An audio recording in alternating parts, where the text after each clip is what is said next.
Okay. Well, I'll start getting us underway slowly while people join us. My name is Adam Hugg. I'm Director of the Foreign Policy Centre. I am sat here in London, and I'm joined by a great panel of experts from Kazakhstan, currently based mostly in Kazakhstan, although I think Agra and Mura are in the States at the moment. So, we're operating internationally, I think, across 3 continents to talk about the situation in Kazakhstan today. As you may have seen, this publication is the 3rd in a series called Retreating Rights that we've been looking at across Central Asia, looking at the situations in Kyrgyzstan and Tajikistan in previous publications this year.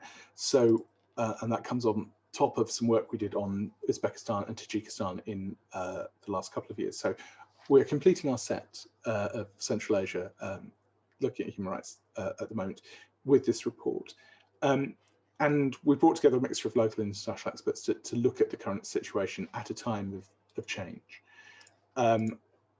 We're approaching the 30th anniversary of Kazakhstan's independence, and it is a period of change, as I said. Obviously, we're seeing the gradual passing of the torch from the first president, Nursultan Nazarbayev, to President Tokayev.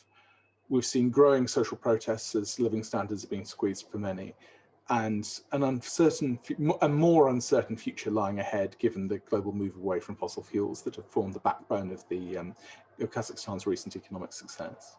So it's an important time to take stock of the current situation in Kazakhstan, with a particular focus on human rights and governance.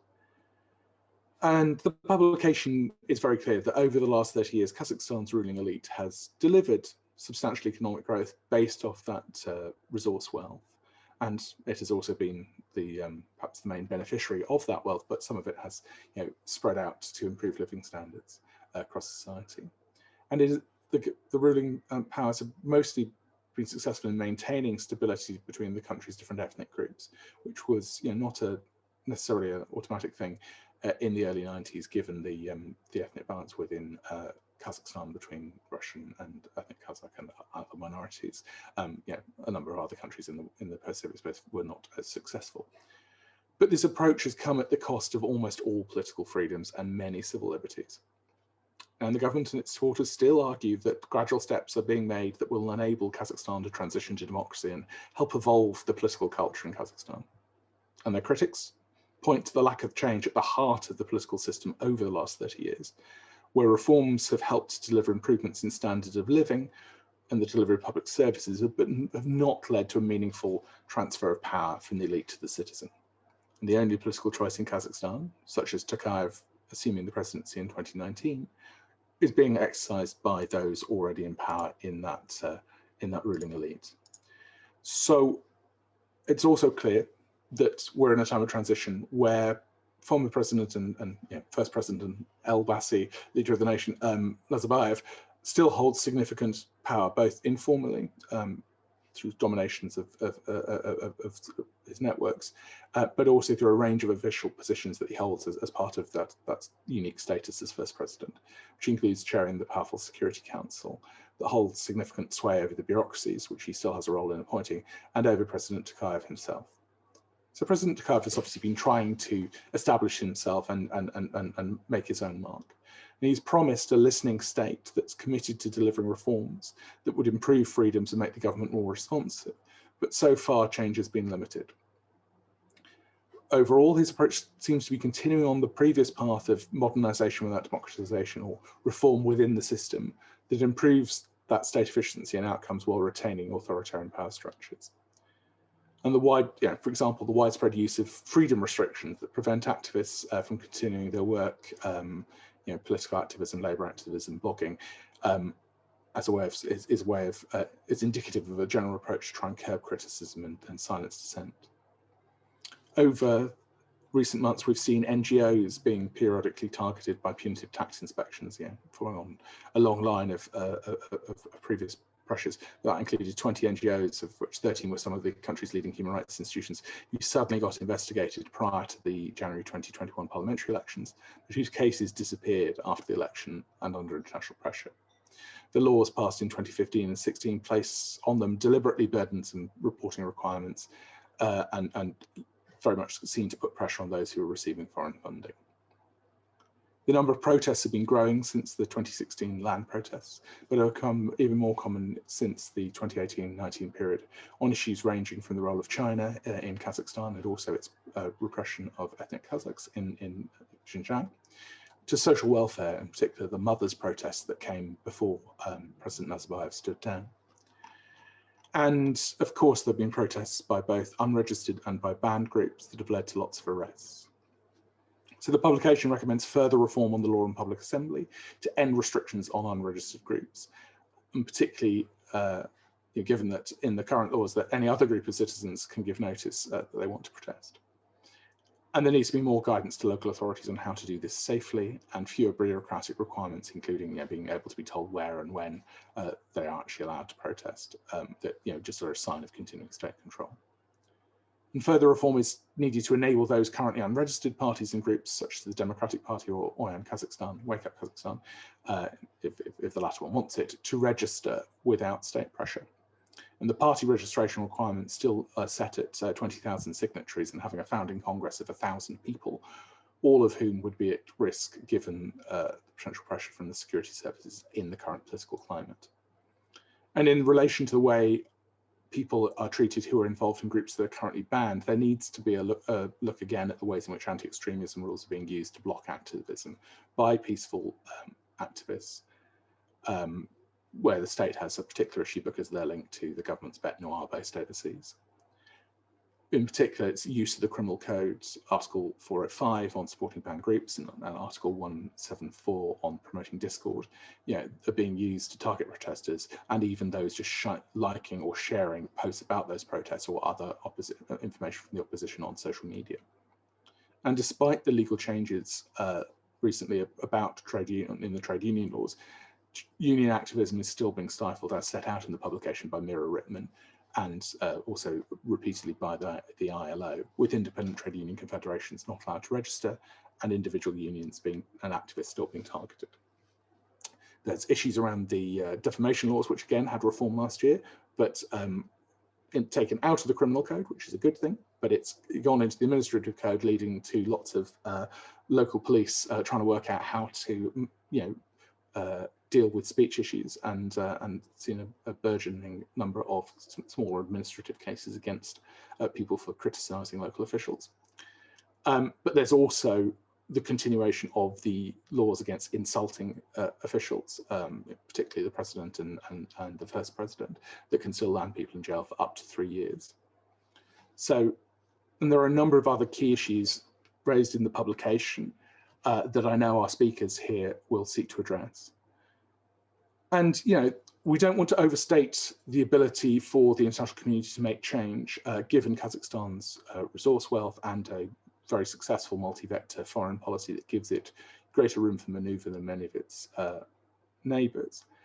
But there are opportunities for both local activists and the international community to apply pressure to address the more egregious human rights abuses and to deliver reform, particularly in areas of governance that don't address the balance of power. Kazakhstan does care about its reputation and will go to some steps to prevent damage to that reputation. But I think deeper systemic change is likely to involve further action at international level to expose corruption. And that can include the use of international mechanisms, improving transparency requirements globally, reform of golden visas, potentially Magnitsky sanctions and anti-corruption tools such as unexplained wealth orders where they're appropriate in particular cases.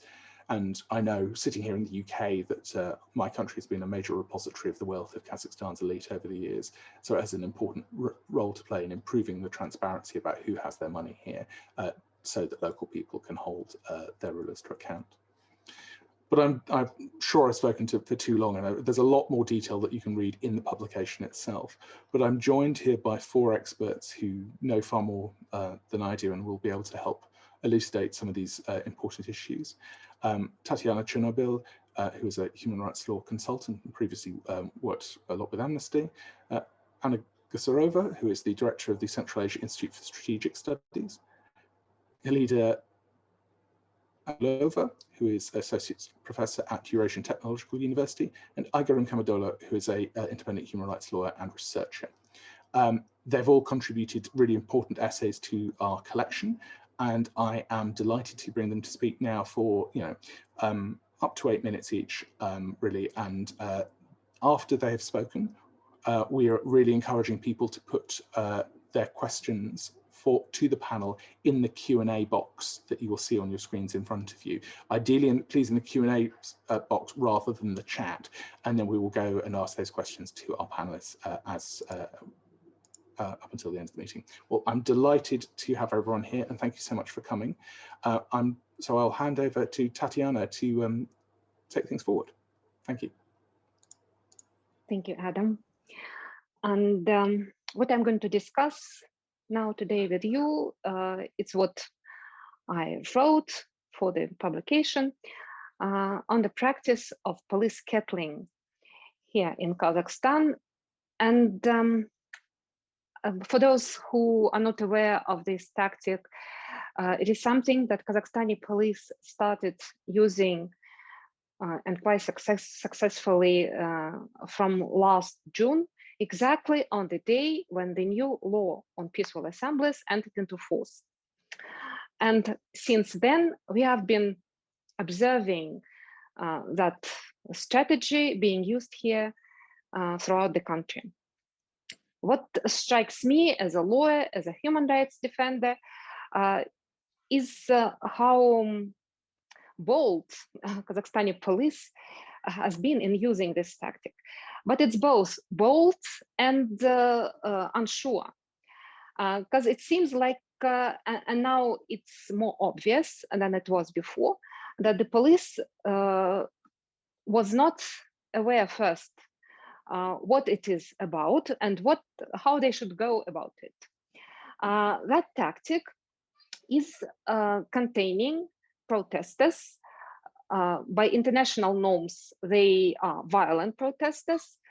To prevent the violence from escalation, so that containment usually happens within a certain defined period of time, and it is recommended that within the next 10 minutes after the containment, protesters start being released from that blockade. In Kazakhstan, what police does, people are contained in that encirclement of police staff, but it may go on for hours without any obvious grounds. And for me, as I said, as a lawyer, as a human rights defender, it seems quite arbitrary and absolutely disproportionate, because in all the cases, we have not seen any violence from the protesters or any signs of violence from them, or any signs that would escalate.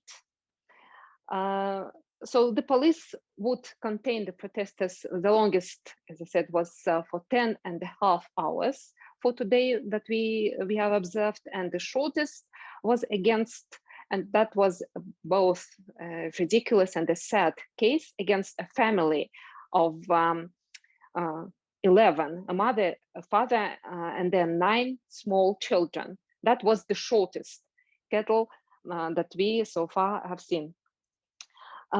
So it doesn't seem like there are any rules that the police follows. We try to explore that by challenging that action.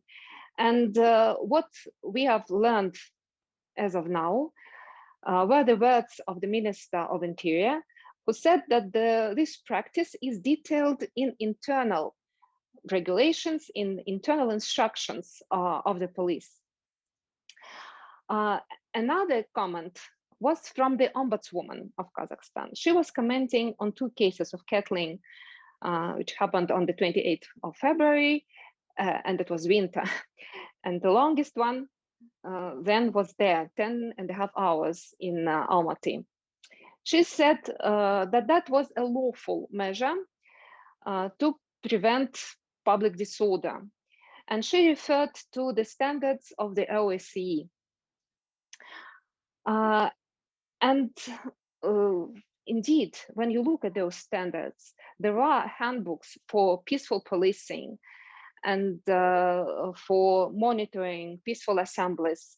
And there is this word kettling that the OSCE is referring to. And for the first time in history, that practice was used in London, like 10 years ago, I think, or even more than that. OSCE then covered that by their standards, saying, as I said before, that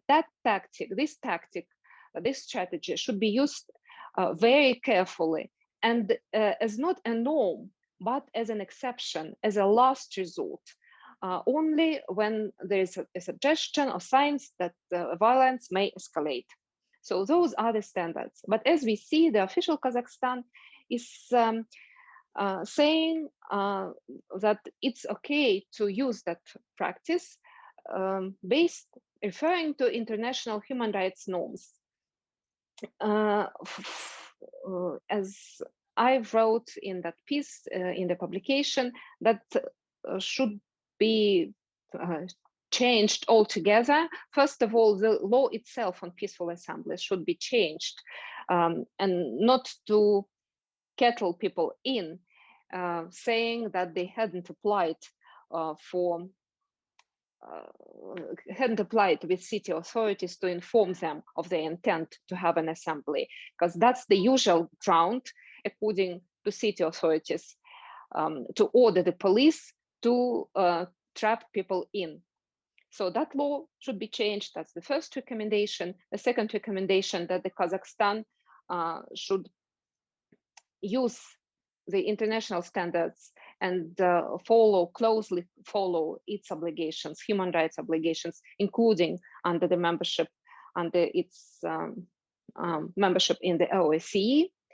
And as for the OSCE, recommendation to the OSCE should be that it should make sure its member states do not deviate from the standards that the organization has set in, and that those member states follow the rules of the OSCE in good faith, and that they do not use the name of this organization to cover up for their violations of human rights, like we see here in Kazakhstan. Because the suggestion from the Kazakhstani government, after all the outcry from the human rights defender community and lawyers and experts, what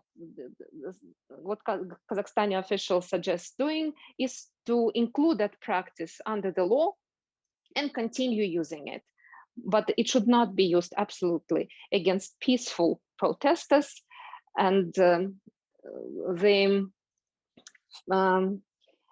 presumption of peaceful protest should be closely followed and practiced, because now this presumption of peaceful protest, unlike in international human rights standards, does not extend to the state, but it extends to protesters themselves. So official Kazakhstan says that the presumption of peaceful protest, of peaceful assembly, is an obligation of the protesters themselves, that they should make sure that the protest is peaceful. That's fine, but the rule is that they should also do everything according to the law. But the law is so overly bureaucratic. It instructs people on what to do and what not to do during the assembly, instead of instructing the state itself, the government representatives, the state officials, the police, how to manage with peaceful assemblies, because that is the obligation of the state, to help people to implement human rights as in the best possible way. That should be the task of the state, and that's the thing that we do not see here in Kazakhstan. And I'll finish here, and if there are questions, yeah, I'll be happy to answer. Fantastic, thanks so much. As I said before, if you've got questions for me or for any of the panel, well, we'll take them all together at the end. Please put them in the Q&A box rather than the chat. Delighted to hand over it now to Anna. Okay. Lovely. Hi, everyone. I was contributing a part or a chapter on data protection, privacy, and digitalization efforts of Kazakhstan and how they intertwined. So let me start by saying that Kazakhstan is among leaders, like top leaders in UN e-government development index or e-participation index, or even 31st, if I'm not mistaken, in the global cybersecurity index out of 180 something countries. And it has been significantly improving its position for the past 5 to 7 years. So these figures and these statistics should mean something. So it really means that we are moving to the top countries that has been deliberately said and referred by our president. At the same time, obviously, with all the digitalization agenda comes lots of pitfalls. And let me start by highlighting the recent case, the scandal, the Pegasus project that has been recently released.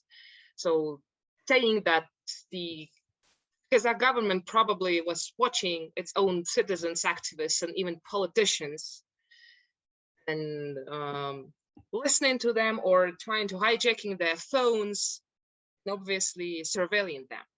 Whether this is a case in the country or not, we're going to see, but so far all the official comments to the journalists or to the newspapers outlets were like, really, is the government is trying to surveil its own politicians or its own president? So that's a huge question mark. Let me jump then straight to the data protection and privacy and why this matters, Kazakhstan in particular, and why like freedom of movement, right to privacy, the right to access information, and other human rights have been violated in the country in regards to huge and enormous digitalization speed, so to say.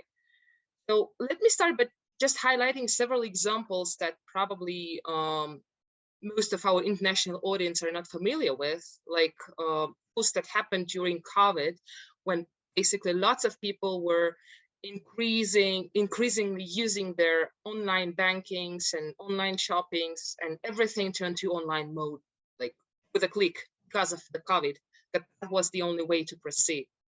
So there are lots of technical tools appeared to kind of cover or to mitigate the healthcare system and healthcare challenges. But at the same time, like 2 applications were established. The first one tested like Smart Astana, or the second one, which is currently there, and I believe will stay there for some time, or maybe even always, Ashik application that anyone in the country should use in order to go to a mall or get a dinner or even enter the airport and fly somewhere. So all the speculations across technologies, along with the technologies that have been recently purchased from China, and the artificial intelligence algorithms and others, have been contributed to the public debate whether the state is surveilling its citizens or not, and to what purpose. So there's not that much in terms of the evidence or empiric evidence or research in this, but for the recent research, huge research papers that me and a colleague of mine conducted so far in Kazakhstan on data protection before COVID and now during the COVID, and how this impacted people's attitude towards state desire to speed up digitalization and introduce lots of technological solutions to kind of ease the civil society or people and state agencies relationships. So apart from that, there were several incidents happened for the past several years that were reported by local IT firm as well as international IT organizations, saying that lots of leaks have been happening in Kazakhstan. So I think, so now we are even joking that, you know, you can find any information, any Kazakh citizen on the black market, and the cost of it is really free, almost free. But still, there is no evidence to prove it, as far as just the reports from the IT companies saying that almost, I think all the population, almost 18 million people have been hacked in 2018 and 2019. So why this matter? And what can we do about that? when we were asking people across the country, conducting focus groups and then interviews and then phone call during COVID, trying to understand whether they believe privacy is something that they value a lot, or what they think about state's digitalization agenda. So were quite controversial conclusions, so to say. So, for instance, almost half of the population, they definitely became more concerned over security of their personal data during COVID and after COVID. And they are also afraid of becoming a victim of fraud. So fraud, ransomware, and other types of cybersecurity challenges and threats are very relevant in the country now. And based on the recent publication, I think publicly available statistics from the Ministry of Interior, so only 7 up to 8% of cybersecurity related criminal cases can be solved in the country. So we can imagine what the situation is and how the Ministry of Interior can respond to that. Then when it comes to the national monitoring system or national certificate, so these technical tools have been introduced kind of for the sake of the national security, obviously, to kind of maintain public order, mitigate terrorist threats and extremist threats, but at the same time, lots of international companies like Mozilla, Google, and others have been saying that using these technical tools will result in violation of human rights and surveillance, as obviously state agencies will have access to personal data. Why this matters? Why this matters to the population and to the civil society organizations? Some people were saying like, well, there were lots of people that they were deeply believing in conspiracy theories, and they were explaining the situation like, surveillance is everywhere, state is wiretapping, the law enforcement agencies obviously were wiretapping some people. But at the same time, there were those who were saying like, well, we do not have really choice here, because authorities will still do what they want and introduce whatever measures they think are suitable, to kind of address the instability issue, so to say. But at the same time, the majority were saying that surveillance nexus in digitalization agenda is not fully supported by the population. When it comes to the rights, obviously, this is the thing that could kind of highlight or speed up the process of, getting more knowledge in cyber hygiene, self-education about information security, and etc. Like over 60% say that they do not know their rights, their digital rights, or their knowledge is very limited. It's like almost 30%. And obviously almost all of them say they will need to learn more, and they really want to learn more about their digital rights and liberties. And the last piece here is, whether Kazakhstan has been located between Russia, China, and the European Union. So what we can see now in terms of technology and decision-making process and the types of technology and strategies in digitalization is kind of copying the Chinese model here and introducing it here at the same time, trying to introduce data protection legislation is somewhat similar to GDPR, obviously not working in the realities we have here. Building on the Soviet, well-known Soviet practice of like whataboutism, I can say it in the essay, you can find it a little bit more in details. But at the same time, all these efforts kind of being partly in Europe and getting the best experience or best practices from Europe, like having the legislation and having data protection agency, while having the reality that is somewhat similar to Russia and China, where state is surveilling its own citizens, activists, and etc., and using more and more techniques to preserve the authoritarian status quo, is kind of still here. So when it comes to new trends or loops, what can be done about this situation, whether this is critical or not? So like, what happened if, government will know something about me or any other citizen? That was the question posed to regular Kazakhstani citizen during the research. And the only thing that matters to them was not privacy per se, but it was digital security in terms of having access to its money or other assets, so like kind of the financial component rather than privacy as a human right or a liberty. So it's kind of chaotic now. On one hand, legislation is there and it's evolving and changing and somewhat listening to what civil societies might say or might contribute to, but at the same time, state agencies are trying to introduce artificial intelligence and facial recognition systems without having any ethical codes or any long-term strategic vision of what we'll need this technology for, how it can be used. We're going to have an access to this information, where the data would be stored, who's going to have an access to that, and how we're going to mitigate or avoid any leaks or security breach situations.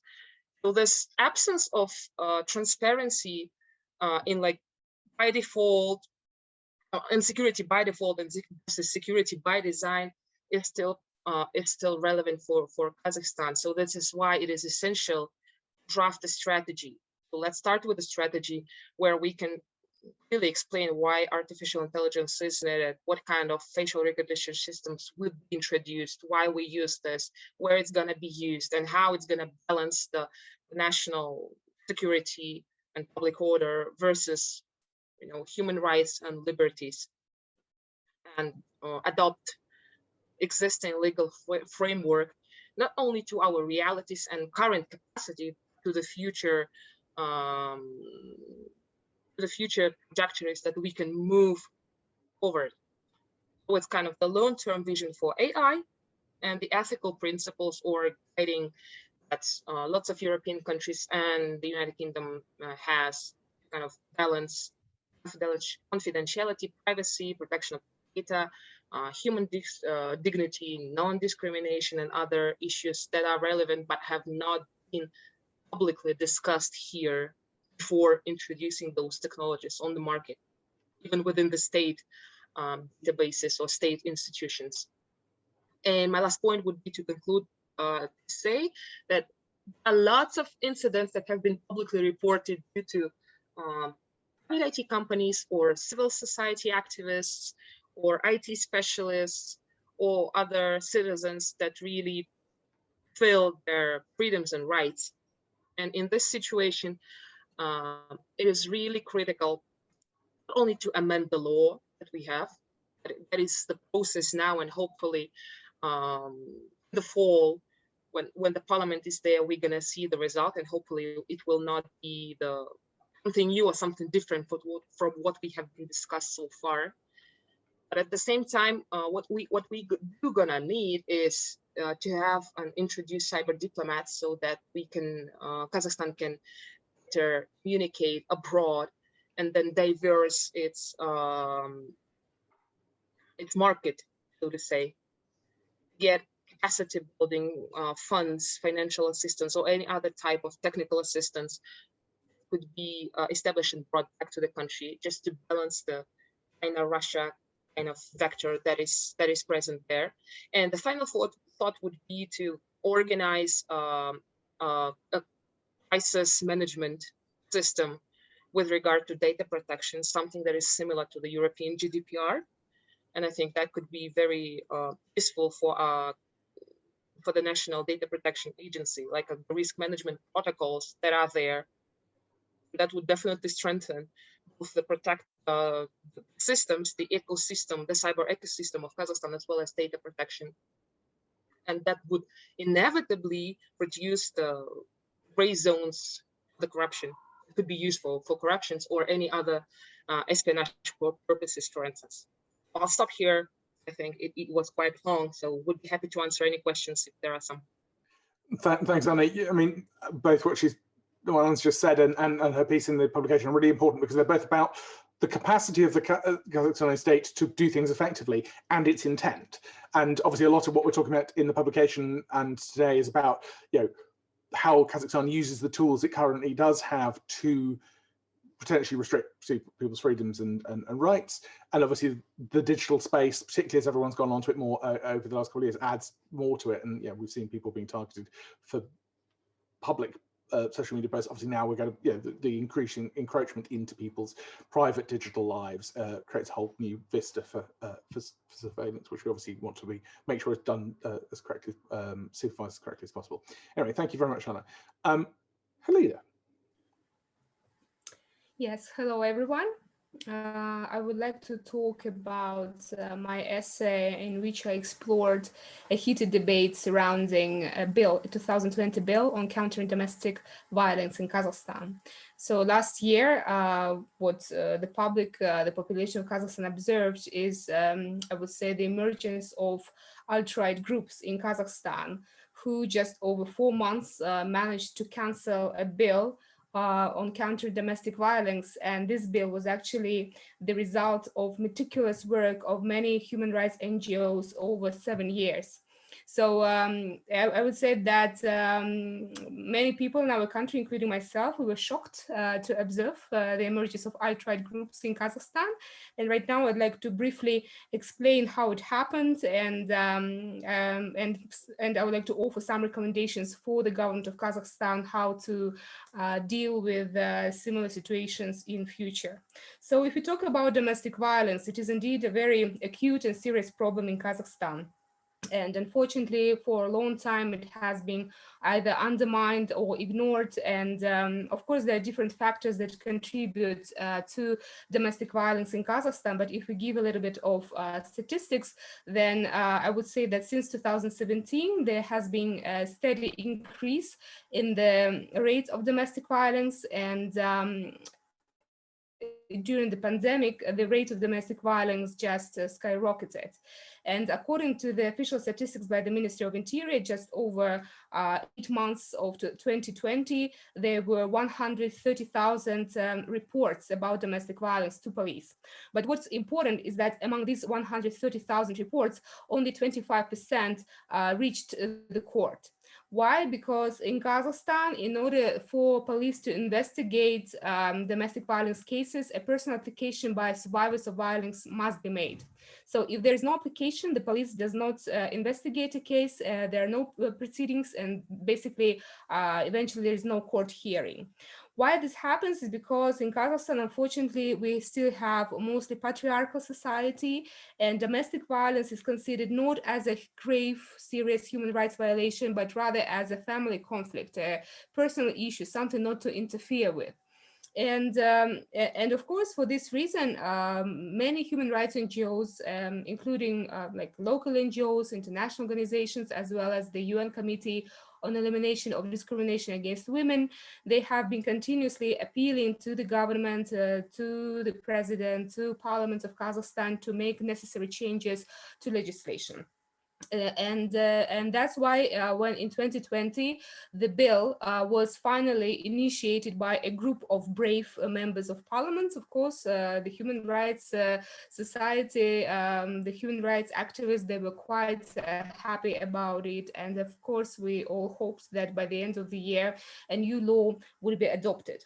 A little bit about the law, just to mention, is that we do have a law of 2009 in Kazakhstan, but this law is generally declaratory. And when it was adopted, it was just before Kazakhstan assumed chairpersonship of the OSCE, Organization for Security and Cooperation in Europe. And the adoption of this very law was one of the conditions put forward to Kazakhstan by other member states of OSCE to become a chairperson. So that's why, you know, there was no obstacles there to adopt this law. The authorities supported the law, so it was adopted. But of course, over time, several gaps were identified in practice. And some of these gaps were that the law, in effect, did not prevent domestic violence. So basically, it included only response measures, and which were not sufficient, you know, to prevent violence from first occurrence or from repeated occurrence.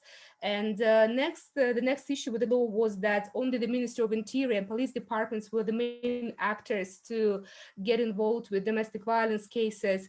But again, the police engaged only after the incidents occurred. Again, there were no preventive measures such, for example, like classes or training for the population, either at schools or at universities, on zero tolerance towards any form of violence.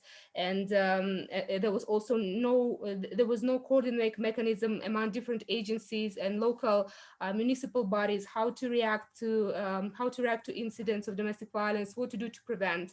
And the NGOs, they had a very limited role only as providers of shelters to, again, survivors of violence. So all these issues were planned to be addressed in the new law. And also another point what I wanted to mention is that unfortunately we still have very mild punishment for domestic violence in Kazakhstan, which is quite lenient to perpetrators and does not provide sufficient protection to survivors of violence. Just to give you an example, in 2017, the Ministry of Interior pushed for decriminalization of assault and battery and minor bodily harm, and it pushed for for these articles to be moved and qualified as administrative offenses. And right now, what happens is that if a family abuser, beats up his or her family member, and the family abuser may break limbs, ribs, incur head injury, but if a survivor of violence is not hospitalized for over 21 days, then all these traumas are considered to be just minor bodily harm, and a perpetrator faces only a warning by court. Or if it is repeated, then he or she may be arrested up to 10 or 15 days. But in reality, because we don't have a sufficient number of arrest houses, then an abuser can be arrested only for up to 1 or 2 days. So basically, this shows that the authorities in general, they don't have the adequate reaction towards domestic violence. So, and unfortunately, as a result of such lenient and such favorable attitude towards abusers, we have seen an increase in other types of domestic violence, including grievous bodily harm and murders.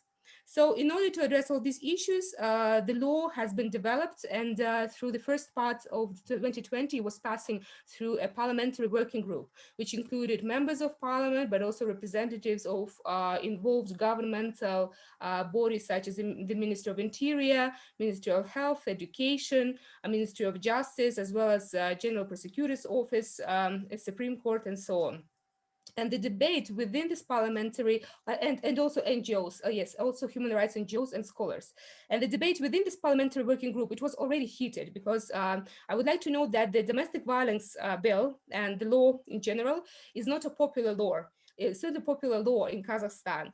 Why? Because basically all state bodies, they didn't want to assume new responsibilities, new functions, and which meant more workload for them, to identify cases of domestic violence, to offer support to survivors of domestic violence. So basically the human rights activists, they had to push, and bargain, almost every article of this bill to ensure, that there would be the most possible protection for survivors of violence, and most importantly, there would be efficient preventive measures.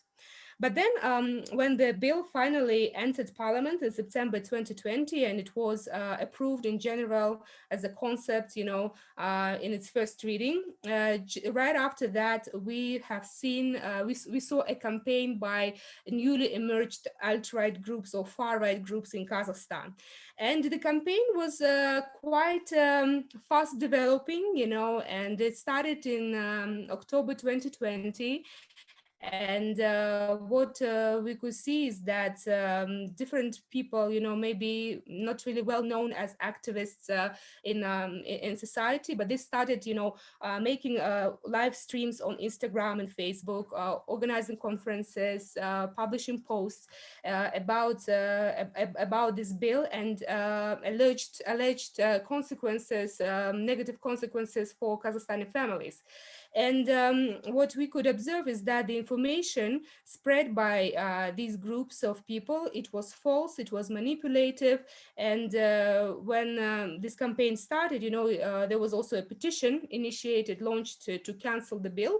At the beginning, the society and authorities and human rights NGOs, they were caught by surprise, I would say, and we were not prepared, and we didn't really know how to better address this issue. So this was like the first of a time experience.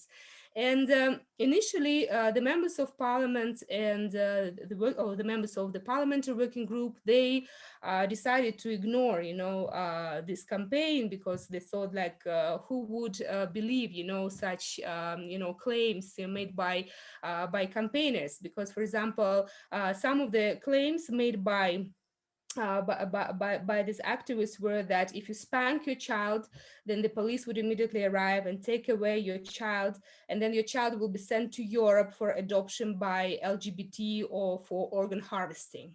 For example, this was one of like a main claim put forward by the alt-right groups, and some other claims were that the law was against our traditional values, that it promoted Western values such as gender equality, and this is absolutely wrong for our society, because in Kazakhstan, a wife is the property of her husband and children are the property of their parents. That's why the wife must always obey her husband, whether she's beaten up or not, and children should always respect and obey their parents. And here I would like to note that according to the UNICEF research in Kazakhstan, up to 75% of parents, they actually favor corporal punishment for their children as a form, as a way to control their behavior. So you can see that domestic violence in general is quite is widely spread and also condoned, and in some ways even supported.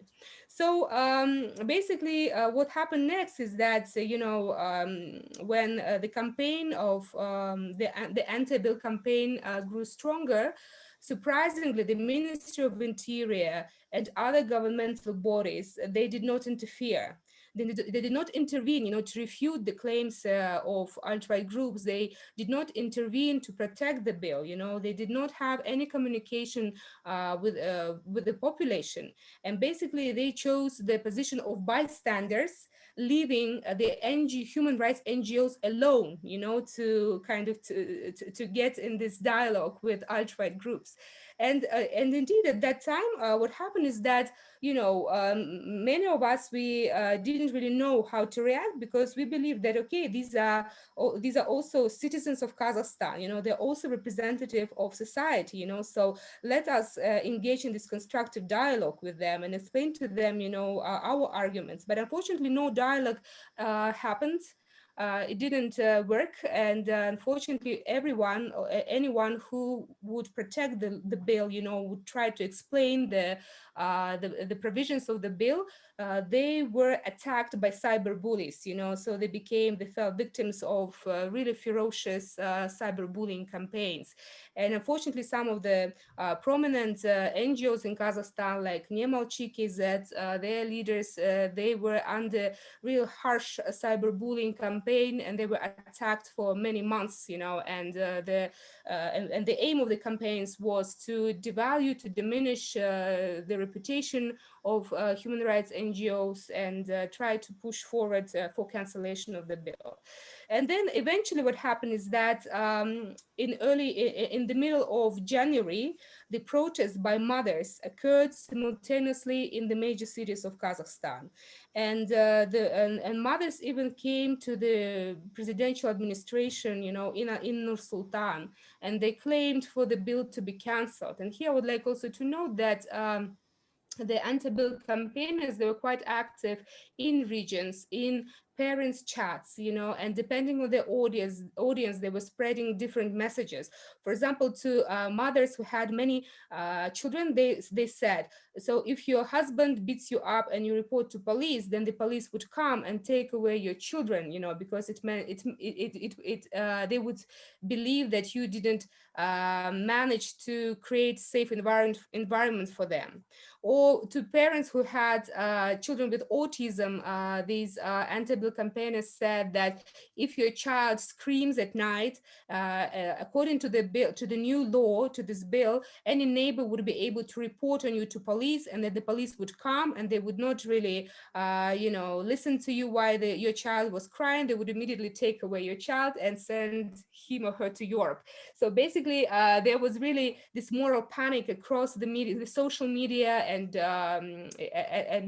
it also went outside the online world, and we already saw the protests, the real protests. And then the reaction of the president was immediate.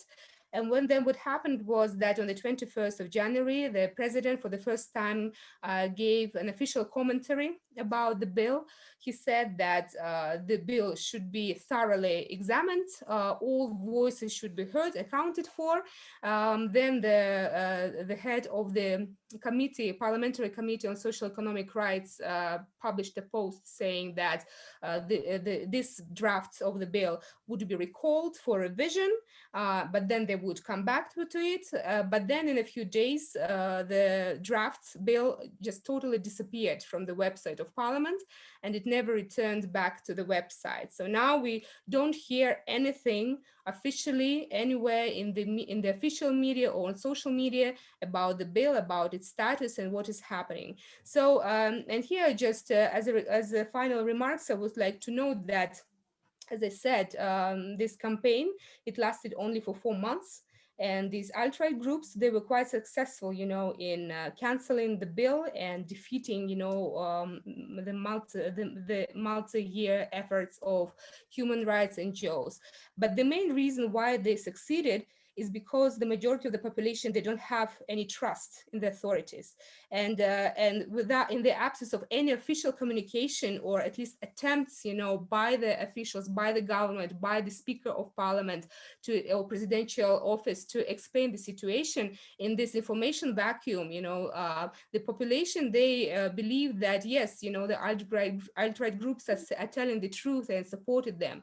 So, and right now we see the consequences of that campaign, that some of these alt-right group members, they registered their official NGOs, like the Union of Kazakhstani Parents. Now they have launched campaigns against vaccination, and also they have been launching other campaigns like against the feminist march on the 8th of March and so on. And but now we see that in terms of vaccination, the authorities, the government, they actually want, you know, the vaccination to move forward. But now they have to deal with these groups that now have become quite influential in Kazakhstan, and mainly because when it was needed, the authorities were silent during the previous campaign. And of course, right now, if my recommendation for the government, if they want to change the situation, they need to gain the trust of the population, and for this, they need to engage in real democratization reforms.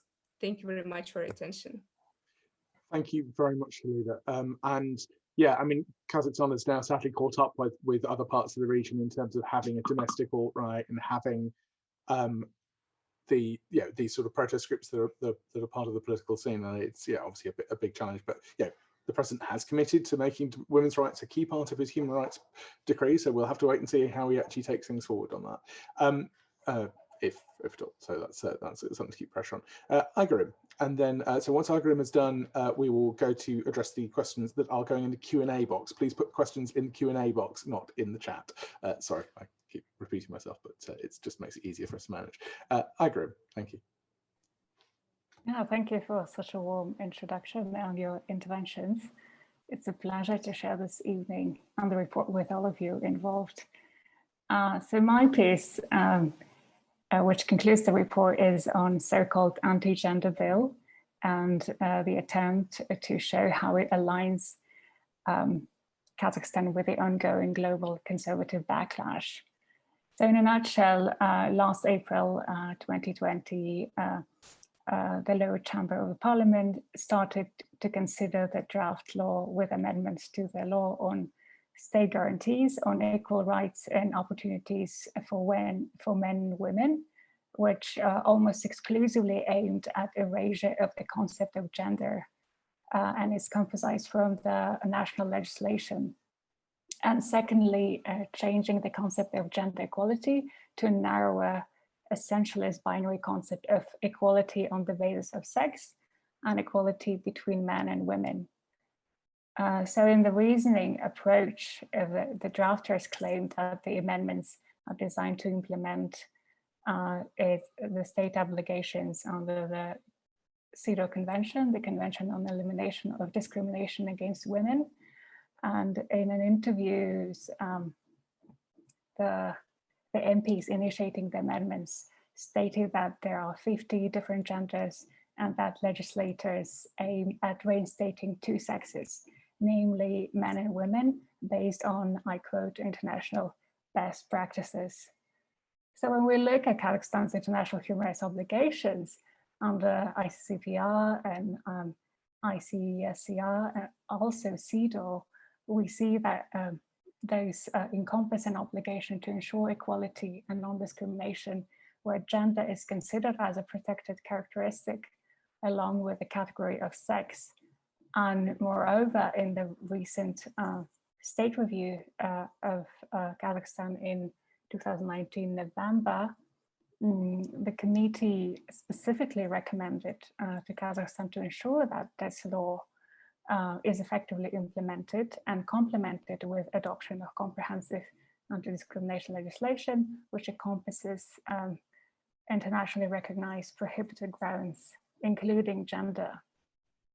So the fact that the amendments, contrary to international human rights law, are presented to the general public and justified by Kazakhstani legislators and the executive as a positive effort to implement its international human rights obligation is a clear distortion, whereas the international best practices and claims of countable 50 genders referred by lawmakers stem from a right-wing rhetoric supported by conservative law-based groups targeting so-called anti-gender ideology in a number of countries, as we know, in Europe, in Americas, and the post-Soviet region, and do not constitute widely accepted customary treaty-based international human rights standards and practices. So what is important here is to look at the bill not as an isolated example, but to place it in a context. And that we could see that the bill entering the parliament is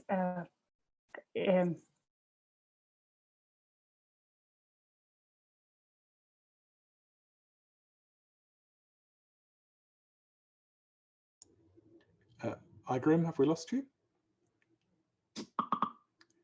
Exists in the tapestry of, so the initiative to erase gender from of state-sponsored anti-gender activity of women, LGBT rights, and stirring a backlash against sexual and reproductive rights in Kazakhstan. So it follows repeated attempts of passing a ban on so-called gay propaganda in 2015, in 2018, earlier this year in 2021, providing for prohibition of dissemination of information on non-traditional sexual orientation to minors. Also enactment of restrictions for transgender people to exercise their right to legal gender recognition. And most recently, as some of the colleagues mentioned, the failure of Kazakhstani legislators to adopt an early amendment suggested to the new health code on introduction of sexuality education, and EU law on combating domestic violence and sexual harassment, and anti-bullying legislation, which followed the demands of mobilized groups opposing the amendments throughout the past parliamentary session. So interestingly, earlier this year, a joint journalistic investigation conducted by local media groups has revealed that the groups stirring such backlash in Kazakhstan operate in concert and also engaged in spreading misinformation on anti-vaccination and conspiracy theories. It also shows that the groups use non-transparent funding, have transnational ties with Russian counterparts, as well as connections with the government, securing them seats in relevant parliamentary groups. And I think it's important to pause here and see this double standard exists, this double standard with like independent NGOs facing a tremendous and arduous burden of when receiving and reporting on foreign funding, and how hard it is to get in parliamentary working groups, and how it's possible for some groups to get into those parliamentary groups and use that sort of grey funding. So with Kazakhstani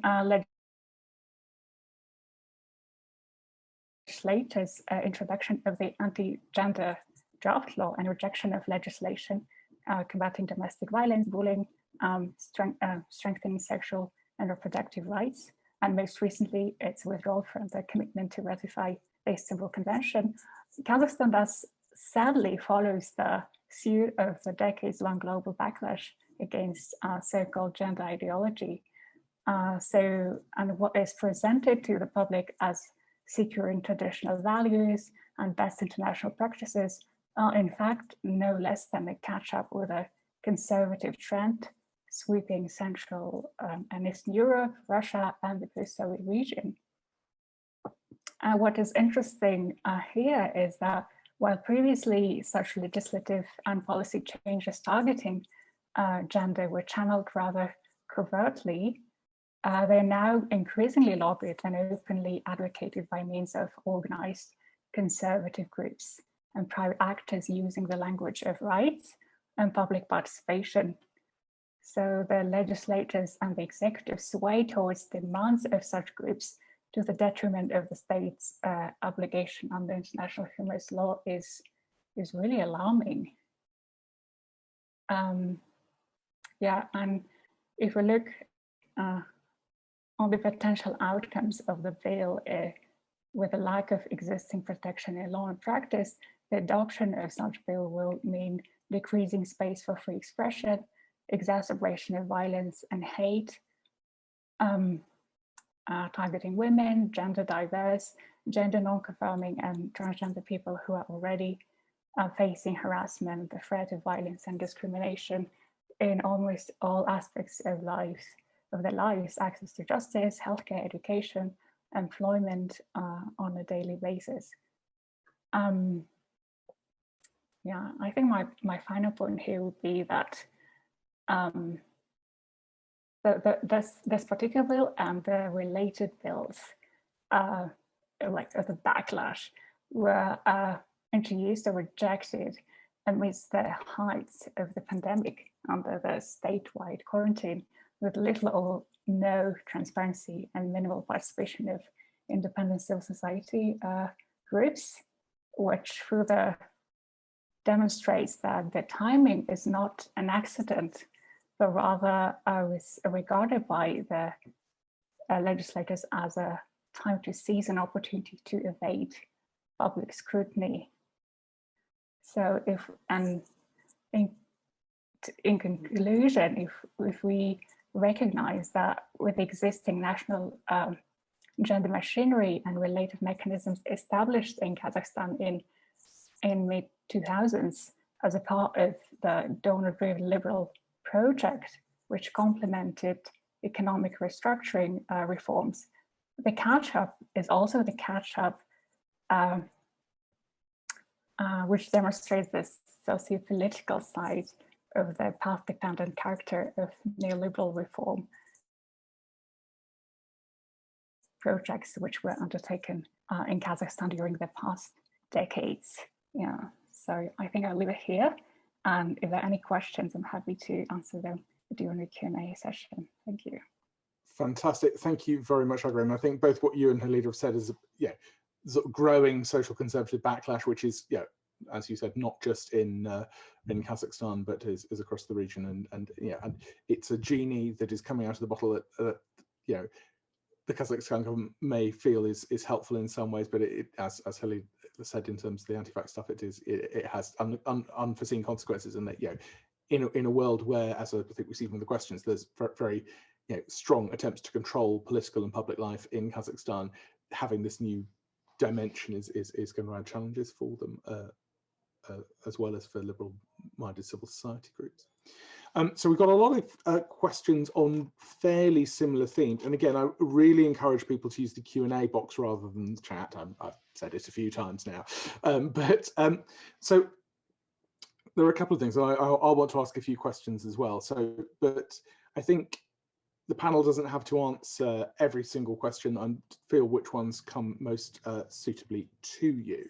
But just let me know if you want to come in. There have been a lot of questions about specific cases of abuse against activists, and obviously the case of Dilat Agardil was obviously a huge thing last year, and the source of public protest that came afterwards because of the way he died in police detention. And that's addressed in our report.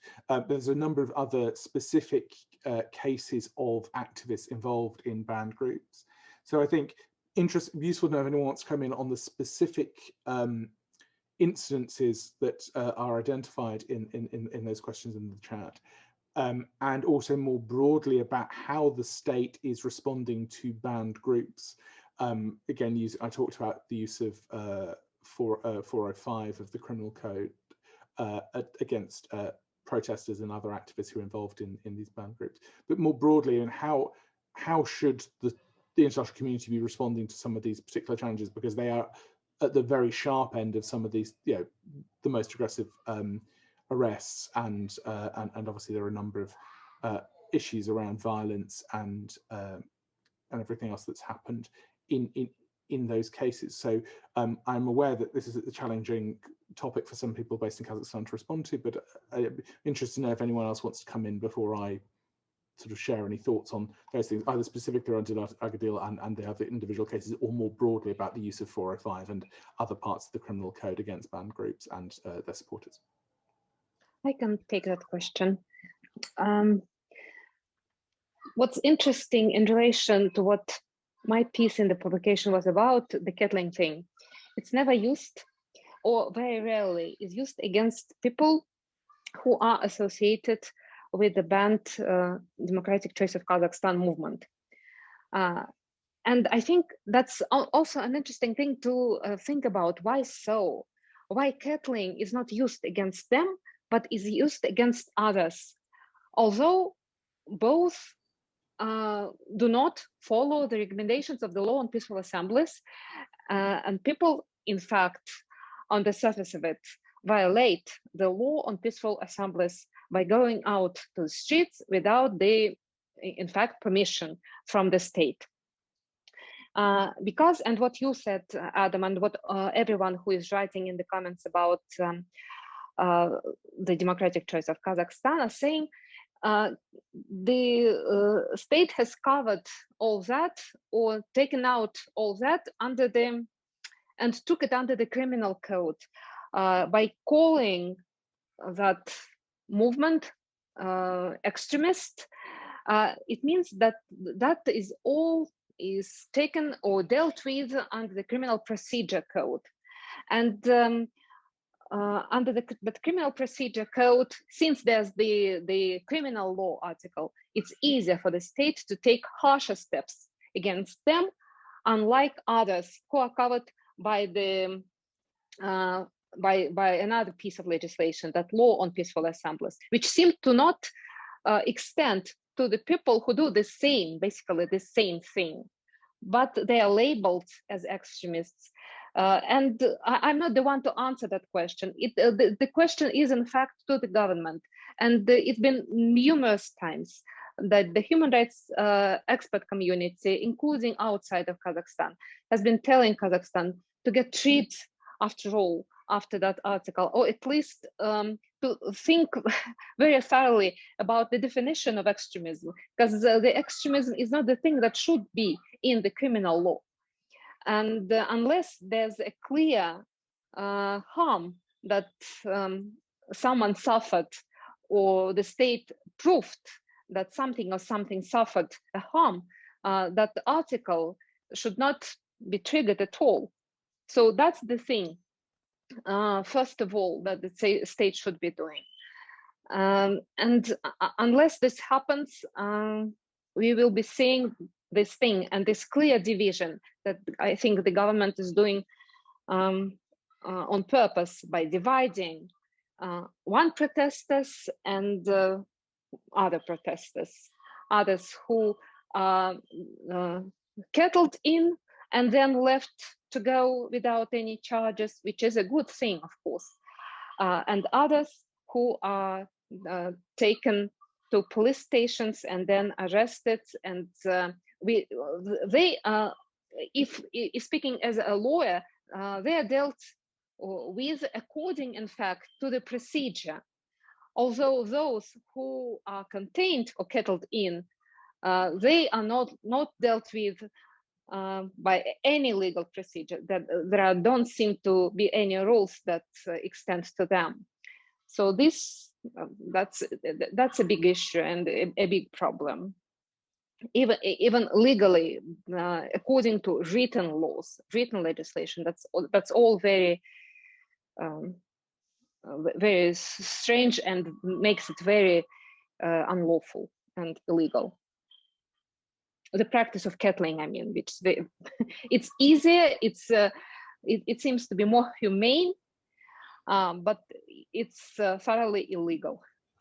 Yeah, it's being used, and you don't know what to suggest. In fact, either to do it to take it under the law and then to arrest everyone, or to do what? The easiest, of course, to change, as I said, to change the law on peaceful assemblies and let peaceful assemblies be and happen. No, absolutely. I mean, that's at the core of a lot of what we're saying in the publication is that you do have that divide at the moment between groups that are unregistered, and therefore they're getting the quote unquote softer treatment of being put in a kettle for 6 hours or whatever, and then either get let free or given administrative sentences, or you're having stuff, much tougher policing. I mean, kettling is a policing tactic that is normally used for quite rowdy and exactly. violent demonstrations. But that's being used as the softer option for the groups that are unregistered, but not directly linked to Ablyazov or whoever else. And then there's the specific things around band groups, and I think very clearly we point out that no international government or international NGO has been shown any of the evidence that suggests that these groups are in any way violent, which would be the trigger for a legitimate use of anti-extremism legislation. And that's the thing. So political protest linked to someone that the government doesn't like for multiple reasons that set out in the report, and various other things that we don't want to go into now, but don't need to go into now. But it's a case of it is an abuse of power, and ultimately the people who are involved in those groups are being targeted in ways that far harsher, and clearly an abuse of the procedures that are there in the law. Does anyone want to pick up on any of the specific cases, or does anyone else want to come in on that sort of general theme? Appreciate it may be challenging for certain people. Okay, well, one of the things that came out of that broader discussion, and I think it's a discussion that we've been talking about in relation to our other reports, is the use of Magnitsky sanctions internationally, whether that's for response to specific human rights abuses, or whether that's in response to sort of the broader sort of anti-corruption issues. Are there particular areas about where you how applicable do you think such measures would be in a Kazakhstani context to address some of the human rights challenges that the country faces? Is there anything in particular that anyone thinks sort of how those could be go about being supported? I'm not saying you automatically have to do it, and that these are international legal tools that are in their infancy, but I'd be interested to know what people think about the general applicability of such measures. Does anyone want to come in? Applicability or the chance of them, of those measures? Both. I think I know the answer to the second one, but it'd be useful to hear from on both. I mean, do you think they would be appropriate, and do you think, and there is any chance, given the diplomatic and economic ties that Kazakhstan has internationally, that they could be deployed? I note that, for example, there have been use of Magnitsky sanctions against Saudi Arabia and other countries where there are strong ties to economic and political ties elsewhere. So there are cases when such tools have been used in countries where there is a relationship between those Western countries and them. So it's not impossible, but it is a challenge. Anyone in particular want to come in on that or not? Okay. In which case, as I said, I think it's something that very much the international community needs to keep under review about sort of so whether there are specific cases where they can build the evidence, where local activists are able to build the evidence base that would be applicable for them, because obviously the evidence base is quite high, but obviously you have specific cases where people have died in prison or died in or been attacked on the streets, where obviously there are particular concerns there. There's a couple of issues in relation to some of the questions that Khalida and Igor came up around the issues of gender. They've been answered manually, but I think they might be interesting for the group as a whole in terms of sort of patriarchal nature of society and how that impacts how do you see sort of female citizenry approaching the issues of domestic violence and gender equality? That's Catherine Traga's question, but also where is it? I'm just sorry, we've got quite a lot of similar questions coming in that are sort of trying to find the initial ones. But yeah, so is there anything more on the questions that relate to sort of gender equality and LGBTQ rights that are relevant here? Yeah, Stephen Davis's questions around the attitude of younger Kazakh citizens compared to older demographics. Is there an age difference in social attitudes, both towards women's rights and traditional family, and also in LGBTQ rights? Because there is quite often an assumption in the West, younger people are more liberal, but I think in other parts of Central Asia, particularly on the LGBTQ questions, that's quite often not the case. But it depends. Obviously, different parts of society. So I'd be interested to know if anyone has any particular thoughts about sort of different social attitudes, both society-wide, how they're evolving, and particular issues around young people in those questions. Yes, thank you. You know, if I may just add a little bit on domestic violence. Indeed, if we look at the range of views, you know, towards domestic violence, we would say that as a scientist, as a researcher, I have noticed that there is a shift, and there is a gradual shift in the views of both men and women towards domestic violence, for the better, I would say. Because, for example, some 20 years ago, for example, no one would dare to talk about domestic violence, you know, so it was a taboo. It was, you know, just something very shameful to talk about, you know, and no one would dare, you know, to publicly talk that, or that, for example, a woman would not dare to publicly talk that she has been beaten up by her husband or something like that. But I would say a few years ago, maybe some 5 years ago, women in Kazakhstan, they started a campaign like Don't Be Silent, and they started, you know, there was a similar campaign in Ukraine, in Russia, then also in Kazakhstan, when women started sharing, you know, the experiences of sexualized violence, of gender-based violence in general, and also domestic violence. And what I have observed is that right now, more and more women are publicly naming and shaming their abusers. On the one hand, women have become braver, but on the other hand, the problem is that quite often, you know, the police, they do not, you know, support the survivors of violence, but they may even push them and force them to reconcile with their abusers, you know. And unfortunately, there are such incidents when the police officers would refuse, you know, accepting and registering a claim, you know, from a survivor, and they may even tell, you know, a survivor that, why do you want to spoil the life of your husband and then the life of your kids, of your children? Because when your children grow up, you know, they will have this stigma that their father was in jail and or had some sort of this like criminal punishment, and you would be the one who would be guilty for that, you know, for spoiling the life of your children. So unfortunately, you know, such incidents happen, and usually they happen in this kind of in the southern regions of Kazakhstan, where the patriarchal norms are stronger. But some women, you know, they don't want to put up with it, and when they see that there is no protection from police, they go publicly, they go online, and they share their stories online. And then if some celebrities, Instagram influencers pick up these stories, they may even interview, you know, these abused women online, and thus, you know, more population, you know, they get involved, you know, and they're sensitized to the issues of domestic violence. And and then what happens is that abusers all of a sudden, you know, they start fearing for their reputation, you know, because now, you know, their private life has been uncovered, you know, and we also have observed the situations when, for example, an abuser has been like for example, a husband has been abusing his wife for many years, but once his wife has reported these incidents online, then the husband went to court and sued his wife for damaging his professional reputation, you know, and personal reputation, and so on.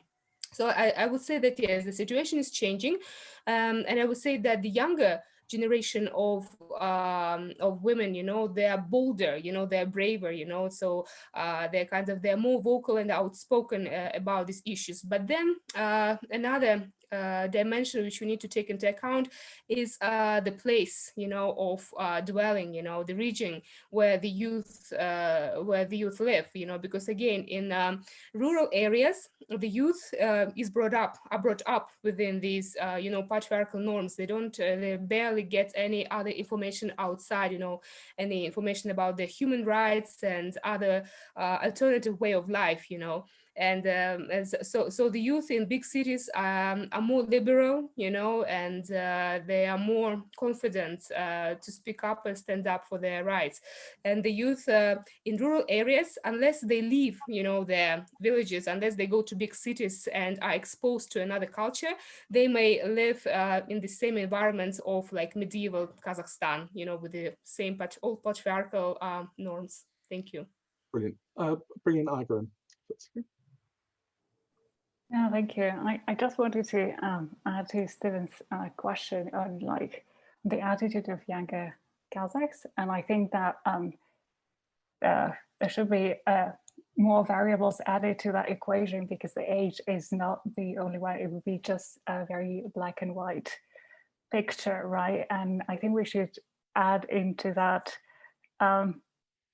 picture the gap of rural-urban, as Halida mentioned, but also the language divide and also the education divide, right? So then if we talk about the youth which supports of human rights in general and gender equality, LGBT plus rights,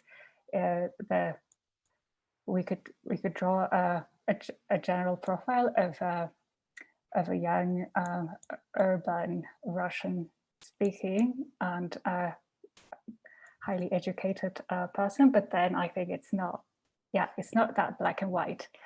And I also wanted to add to Catherine's question, and I think here we should, on the resistance of patriarchy, and I think that here we should actually also acknowledge the toll on NGOs, and that's what I was mentioning regarding that the gender machinery, and then the established and how it operates, as we know today, is actually the legacy of 20s, which was established with a donor-driven infrastructure, and with a change of the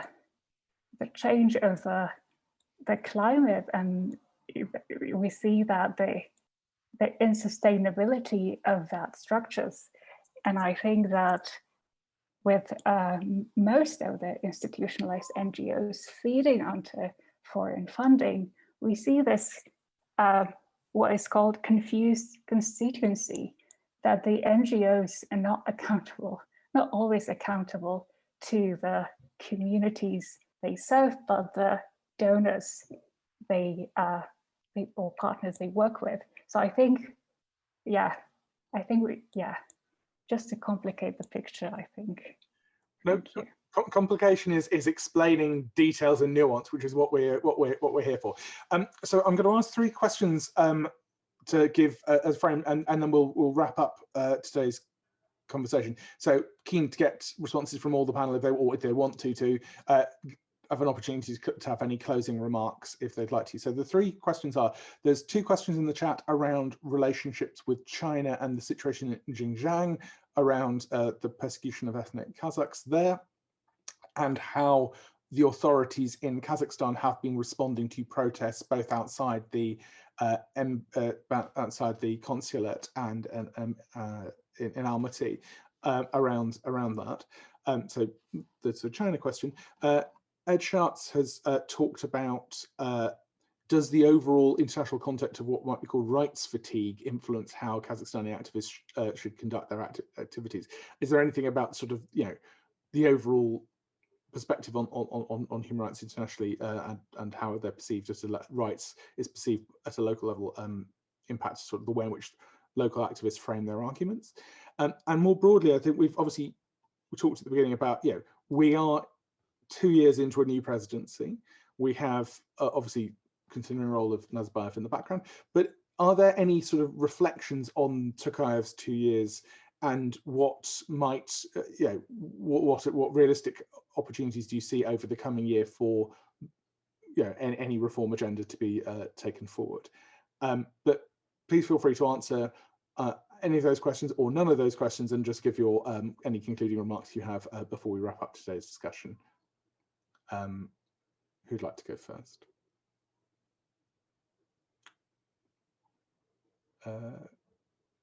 Anyone in particular want to go in on anything at all? May I just add a little bit on the first question? I did my PhD on refugee protection in Central Asia. So when I was doing my research, of course, I did explore, you know, the situation of refugees, you know, who came from China, Xinjiang, Uyghur district region to Kazakhstan, you know, and the way they were treated and so on. And I have been dealing, you know, with reviewing the applications of such asylum seekers since 2009. And of course, you know, if back in 1990s, 2000s, you know, the majority of, and basically all, you know, asylum seekers from China to Kazakhstan were of Uyghur ethnicity. It is a few years that we started having, you know, asylum seekers of the Kazakh ethnicity, you know, in Kazakhstan. And as a researcher already back in 2017, I was raising this issue, you know, that granting asylum in Kazakhstan still remains more a political, you know, issue rather than a human rights or a legal issue. And it means that basically, you know, any decision, you know, who will get asylum in Kazakhstan remains in the political domain. And it is mostly influenced by the self-interest of the leadership. And at that point, already back in 2017, I was actually writing a research article, and I said that the only way for Kazakhstan not to get into this trap, you know, because, for example, before Kazakhstan could say, well, these are, you know, refugees of Uyghur ethnicity, and we're here the majority like Kazakh ethnicity, so basically they could just spare themselves from granting asylum, you know, somehow. But now, for example, it is quite difficult, you know, for the Kazakh leadership to justify why they do not provide asylum to refugees of Kazakh ethnicity when they have this repatriation program for oral months. Now they're called Kandas Stars, Kandas from back 1990s. And I believe that the only way at this moment for Kazakh authorities like to get out of this trap, you know, is to actually to take this issue of granting asylum out of the political realm and into the legal realm.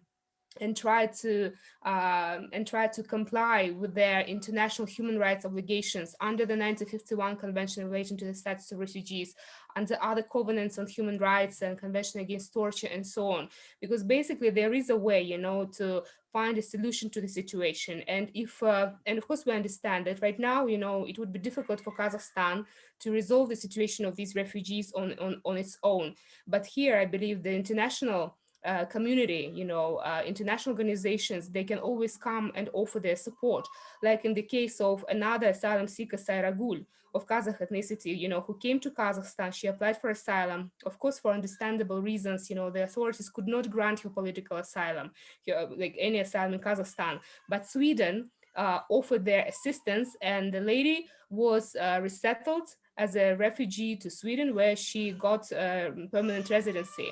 So I believe this could be a way out, you know, for Kazakhstan not to, for the leadership of Kazakhstan not to commit any violations of human rights, especially, you know, and conventions against torture or convention on the status relating to refugees, and at the same time not to get in any I would say conflicts with more powerful neighbors like China.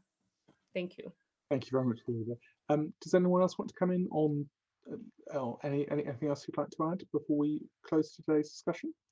Okay, that's fine. Well, thank you so much, everyone, for being with us today. And thank you for your contributions to the essay collection. Obviously, there have been a lot of different questions that have been raised today by our attendees, some of which are answered in the publication as well.